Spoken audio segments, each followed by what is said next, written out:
Well, a massive change in New York this year that very few anticipated. Bail laws changed. Cash bail has been abolished, even for several felony crimes.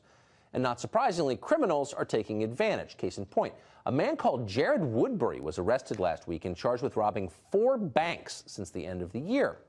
But it turned out to be his lucky day. Thanks to new bail laws, Woodbury was out. The next day, no bail. According to police, and this is the part you could have guessed, within a day he'd robbed another bank. That would be his 5th bank robbery in just 2 weeks.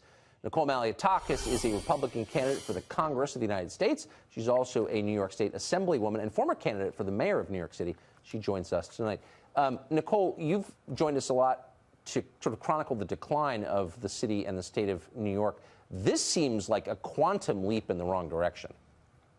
Look, this is an overhaul that no state in America has seen. And a matter of fact, you named just one incident, but there are so many more that we can talk about. On Christmas Eve, you saw an illegal immigrant who was driving unlicensed who killed a mother of 3.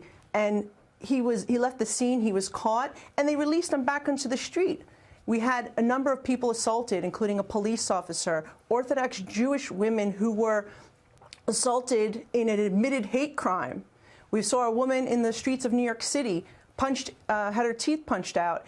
All these individuals were released, and 2 of the 3 of them were rearrested within the same week. This is what's happening in the state of New York under a very bad law that needs to be fixed, and it needs to be fixed immediately. And we're here in Albany, and we've been pushing for those changes. And, you know, the governor is not really giving us a straight answer. He's saying that there's something wrong with it, but he doesn't want to fix it. It needs to be fixed immediately to consider, first of all, someone's criminal history, to consider if they're a danger to society, to restore judicial discretion, to protect witnesses, which this bill actually makes you release witness information to the defendant within 15 days of the arrest. All these things need to be addressed, and people need to go to my petition and sign now at NicoleForNY.com. I guess I'm a little bit confused here. I mean, who's the constituency for this? Is it bank robbers? Is it people who punch women in the face and knock their teeth out? I mean, are they the voters that Cuomo is worried about? I mean, who is for this?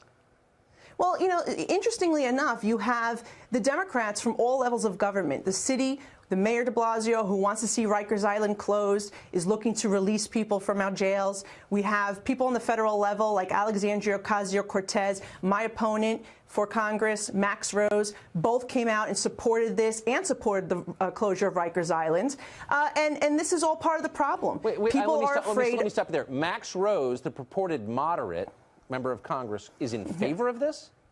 You know what? He's not a moderate, and I think people are learning that right away. But look, he said he supported the bail reform that Cuomo proposed. He also supports the closure of Rikers Island, and he's joining AOC and the squad and Nancy Pelosi and voting with them regularly. But besides that, the thing here is that the people of New York know it's wrong. The Democrats know it's wrong. The governor is saying that something needs to be done, and yet we're here now, second week of session, and nobody's done anything to address it, and it's been us, the Republicans, that are putting forward legislation for fixes. And I got to tell you, if it doesn't get fixed, there's going to be blood on Governor Cuomo's hands. Yeah, and people are just going to continue to leave the state, of course, because, like, why would you live there?